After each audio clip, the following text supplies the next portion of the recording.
Good afternoon, dear listeners. Today we have our special edition of a program called Special People. And this is Alexandra Swann, my dear friend and just a lovely soul who lives in London and does a very special art of reflexology. Alexandra, tell us a little bit about yourself. Me?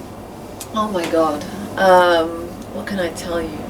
I'm just so happy to be here. I'm happy to be with you, and you're someone I get inspired by people like you, actually. Reflexology, yes, I've been doing it for 20 years. I combine it with energy work, so I found that I can activate chakras on the feet as well. It's all on the feet, reflexology, and it has an impact on your health, on the whole body, yes. Like there are zones in the feet that go right up the body, and when those zones get blocked, you get disease and ill health. It's also connected to your emotions, so when you release the blocks, then everything starts to flow again. Your connection to the earth flows again. And so feet, they represent different zones related to the body? Yes, on the feet there are several zones, and they go all the way up the body, a little bit like a meridian would go up, and they go right through the body. So so when there's something up here, it can be on this side of the foot that's connected to the zone that goes all the way up. So I love the fact that everything is in the foot. The whole body is represented in the foot, and it is, and I could go really deep into specific, like things in the brain and organs in the body. I could really go and treat each, in very detail, actually. Interesting. Yeah. Do you feel when you touch a person's foot? Do you feel yes. what's there? Well, now I feel, when I know so many feet, I know when it feels like it's stuck, when it's congested, when it's a bit weak, when it needs to detox or to be stimulated, or there's lack of energy there. Like, sometimes things don't feel bad physically, but they feel energetically a bit dull, and then I can start to get the energy flowing again. Oh, so interesting. What are the most common problems that people come with, or that you feel in the feet? I think most people have a lot of anxiety. The world we live in is quite intense, and I think our job now is to manage to just hold ourselves in the chaos that we're living in, with rushing here, rushing there. We never have time to stop and breathe. We forget to breathe. Most people can't even breathe. So, and we're not grounded. So it brings the energy back to your feet, to the earth, reactivates all that. When originally we would have been walking probably barefoot on stones and getting massage, and now we're all in these shoes and that's true. And so it connects us to the earth. It anchors us, it brings the energy down from the head into the body, calms the nervous system down, and helps you start breathing again. That helps. Yeah, breathing is not, a lot of people think it's overrated because I seem to give up on breathing altogether. I don't think I breathed all day. We forget that we breathe, it's true. So breathing, that's a bridge between this world and the other, between your conscious and subconscious. Yes. So what would you recommend for people to relax? As you say, they're overstressed, so how do you think people can relax? Creating an environment in your home maybe that is really safe. You can create a microclimate in your space. Meditation is a little bit every day is really important. Going quiet, going in a little bit, doing nothing to let everything calm down. It's my favorite activity, doing nothing. I think I'm a professional. I love it. Sometimes just lay down in bed and allow yourself to do absolutely nothing. And be fine with it. And lay down for half an hour and turn yourself off. Like when you restart a phone, if you need to restart the phone, if it's been buzzing a lot with messages or too much energy, too much heat, you just press putting off. it all off. Telling your children, I've got children, just to go and live their life wherever, but not in the room where Mummy is. So Alexandra, I love meeting Alexandra because every time I see her, I start feeling better and better. And Alexandra always accepts everything that I say, whatever I say. Even if I had a funny situation or some crazy things, she says, "Oh, that's wonderful, Marie. This is amazing." And I just start feeling better and better. And I think this is how we can support each other. I do meditate a bit. And I sit with myself to find out what I really want. What do I really want? Sometimes I think I want something and it's actually not, that was what I should want. What I think I should want, and often what I really want is very different.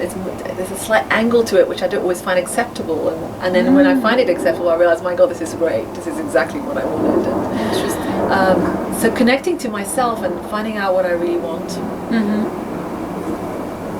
and living my life from that rather than from my parents' ideas of what is right, or my idea of my parents' ideas. Well, sometimes they don't even want you to do these things. You decide in your head, right, or what you think was acceptable to others, to your friends. I sometimes used to check too much what people thought about what I was doing, and now it's really, life's too short. Life's too short. You know, I think my deathbed. Am I going to be happy with what I did? Is that being aware of how your energy is doing, starting to learn to notice yourself, because I think we just are in our head so much, we forget, we don't even know what we're feeling. And I think anything that teaches us to start connecting back to our body. I think connecting to our body, learning what actually my energy's dropping, I'm feeling, a little tired. Maybe I need to create a few hours where I just come back to myself, breathe a little bit, do whatever it is you do that makes you feel in the flow again. And you know what that is. Everybody knows what it is for them. For me, it's dancing. That would be mortifying to someone else. So I'm not going to tell you to go dancing unless that's something you hate. It's like an inner thermometer that you carry with you, and it assesses your energy at a certain point, and you feel, okay, I'm feeling down now. I wonder why. What is making me feel down? Maybe it's the TV, which is there in the corner. Maybe it's some people which are distracting my attention. I don't know. Maybe it's like a low energy book or a newspaper on my table. What makes me feel like that? You ask the question and you notice, okay, and what would make me feel better? Maybe I need to go and eat that fruit which uplifts me and has a wonderful color, or maybe make a painting, a drawing, or go and do some breath work. So basically just being aware of your energy and checking on yourself, because it's a gift to yourself, isn't it? Yes. When you listen to your energy and then you give a gift to your energy by doing something that makes you feel happy, listening to your body and observing, and then you grow from every moment. For example, you've done something that made you feel happier and you've remembered, okay, that was great, maybe next time I can do more, maybe next time I can try something different, but something which gives me a similar feeling. So you grow, you become your own personal teacher. I like that, your own personal teacher. Yes, you discover all the things that are making you feel better, and it's like an adventure. And if I feel a feeling and just letting it come out, sometimes our brains get so busy because we're disconnected from our body and the feeling that actually just needs to be felt. And it just needs your presence. It just needs you to be with it, without wallowing in it, but to be with it without being frightened of it. And like a baby would cry, you wouldn't get frightened. You just say, "Oh, there you go. Because you're a baby, you cry." And just that same kind of attitude towards it. Crying is a big one, isn't it? Because as children, we were educated not to cry. Like I was not really allowed to cry. Yes. I was always, something stopped. seriously wrong if you're doing that. And for me, it's delicious. I love it. I love it so much, and I don't find it frightening when other people do it. And it's a release, a physical release of stress. And in fact, I should try starting a crying group. I will join. Yes, I will join. Tell sad stories. I love crying. I love a good cry. Seriously, and I have this habit for years that I'm stopping myself from crying because I think people will see me vulnerable. That things that you put in your head for years, but it's nice sometimes. You even get hooked on it. You start crying and you can't get enough of it because it releases things and it heals you and you start feeling better. So yes, but no, crying you always feel better after it. That's it. It's like the universe has rain. We have rain, so it's also some sort of a release. The world needs to cry, it needs to take out things. So, and it's nice to allow other people to cry as well. Yeah, sometimes people get scared and they stop you. So they feel embarrassed, and it's nice when someone can cry in your presence and you don't feel worried about them. That's just being a human. Normal, and it's good that they're doing that and releasing that, and it's an honor that they're doing it in my presence rather than instantly we want to fix and stop it and make it better. Yeah. Good point. We have so many emotions that we're suppressing, and that causes a lot of anxiety and a lot of tension in our bodies and illnesses and pretty much everything is So what do we do with the rage, Alexandra? Rage goes What if you can't? What if you're like that? You're not allowed to kill or hurt anybody. Safety. I don't know. You could take a towel and twist it. You could pillow. pillow, Beat it. and then say, sorry, pillow. Sorry. Not again. Yeah. Not again. Or shaking. I like shaking. Shaking things out of the body. That's quite shaking good. things out of the body. In the shower. And there's also a beautiful energy with pure rage when you're actually quite conscious and you know that you don't want to blame anyone for it. It's just something that's come through you. It's actually quite a passionate energy that can bring a lot of change. So I encourage everyone to just embrace the color, all their colors, all the different flavors of their emotions without thinking they are their emotions. There is a deeper part of them that is constant and peaceful and still. And these things are just like surface things, and they're exciting actually. And it'd be boring to always have the same one all the time. In fact, people who we all know about these people that are smiling, but you feel like it's not real. It's not coming from their soul. It feels weird. And when we can feel everything, there's something very, very attractive about someone who can hold all their emotions, and hold it for others, and feel comfortable in their own skin. That's why genuine people actually are very attractive, aren't they? Who's that? Genuine people. Genuine, that's right. Genuine, Yeah, sorry, genuine. Yeah, People who are really true, even if they're not all perfect, but when you see true things coming from the person, you feel so drawn to them. That's because right. it's like raw emotions. So we're just talking today with Alexandra about the power of high vibrational conversations with each other, and we were sharing our thoughts about how nice it is to talk and to uplift the frequency in a conversation. Alexandra, do you feel it's important? Oh God, yes. We were saying how sometimes we have conversations with people where everybody's just thinking about what they want to say next, and to actually be present with someone, really listening, sensing them in all, and really being with them, not judging what they're saying, but just receiving it. And if we could do that for each other, in the work I do, it's with that presence you have for another, I think that gives the biggest transformation. But sometimes the mind kicks in, right, and we start to form a judgment or something, like the mind is working. How do you feel? How can people activate more, like the heart and the emotion? I can feel it when someone's judging me, even if they're not saying it. I sense it in my whole system, and I feel uncomfortable in that, And when someone receives me, even if I'm being a bit irrational, with that great sense of presence, it feels amazing. It feels like being enveloped by someone. So sometimes what I'm learning as I interact more and more with people is sometimes my judgments are wrong. Sometimes people doing something that could seem wrong in my mind actually sometimes frees me up, and that there is no right or wrong. There's just what feels right to that person.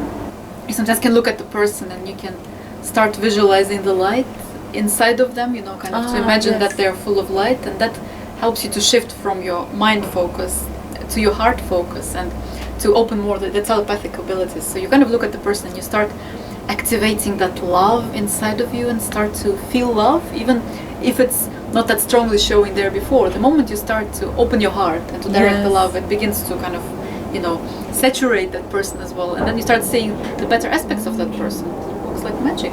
Because people really are very telepathic, aren't they? Like, even things that we don't say, we feel about each other. Like, and sometimes you look at the person, you both understand what you're thinking, but you will never say it in words. That's right. So it's kind of interesting. There's so many levels in communication. People sense a lot more than they often don't trust what they sense, but they sense a lot more about, even subconsciously, what's going on in the underlying. In a way, in a communication, it helps when you look at other parts, maybe the non-verbal aspects, not just the language that the person speaks, but the way the eyes show, the feeling that you get from the person, the heart energy, and then you start to tap into the real truth, much more powerful than the words, because words are just such a small thing, right? We're talking now with you, but it's essentially our energy sitting and communicating with you.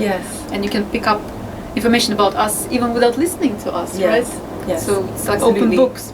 I think it's a good sign of a good friendship when you leave the meeting like you are flying on the wings. I always check with myself, how after a meeting with somebody, how do I feel? Do I feel like this, like this, like this? And when I feel like I'm not touching the ground, I think this is the best.